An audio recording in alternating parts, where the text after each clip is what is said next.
This was terrible. This was terrible, guys. This was terrible. This was a bad one. I mean, Spurs drop points, Brentford drop points, and we're at home against Everton, winning 2-1 with literally 1 minute left in normal time. I mean, Graham Potter, this is on you, bro. I'm sorry about that. Somebody's gonna have to take the blame for today's 2-2 draw.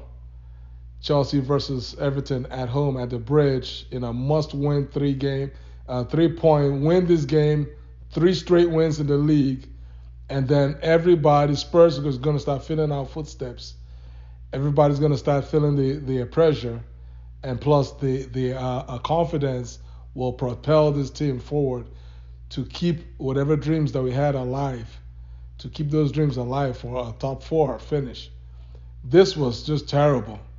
This was bad because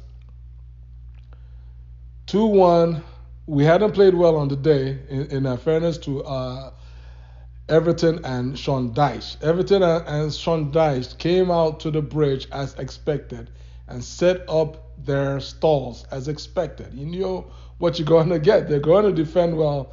They're going to make it, tough for you. Yeah, in fact, they actually played a relatively clean game.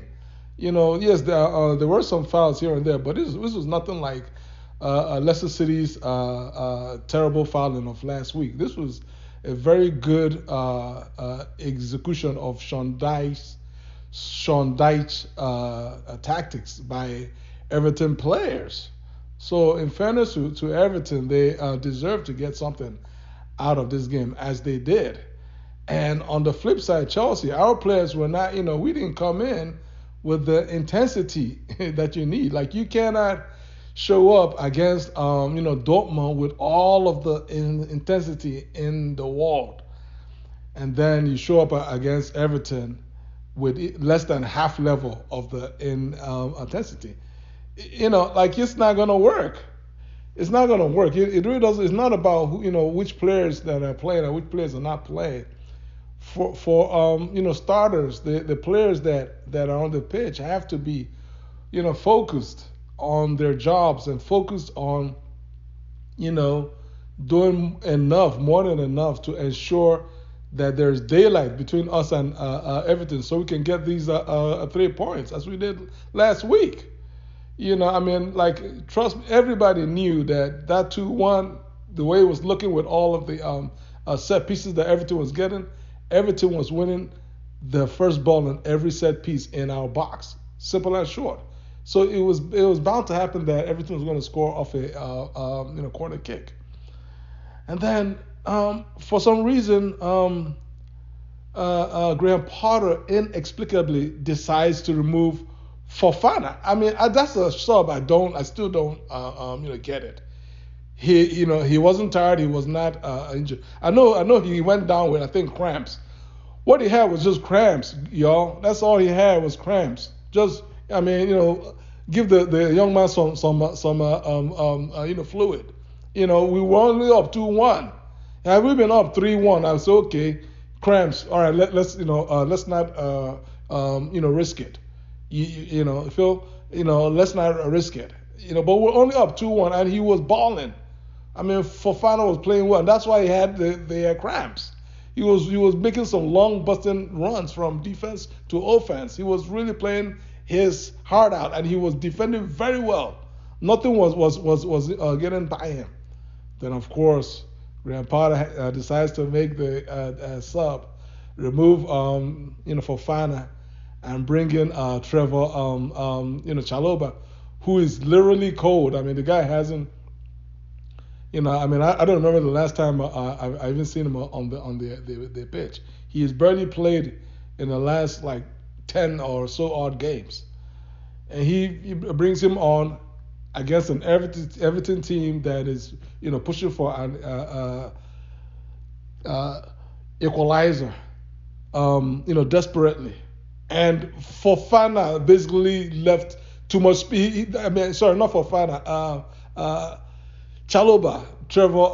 Chaloba was basically out of position. His positioning in the back three was terrible, and that was what actually caused the goal, because he was too far away from Koulibaly. Koulibaly ended up having to mark his own man, and then had to go and try and make a play on the Everton player that eventually scored. That was Trevor Chalobah's man to cover. That was just poor.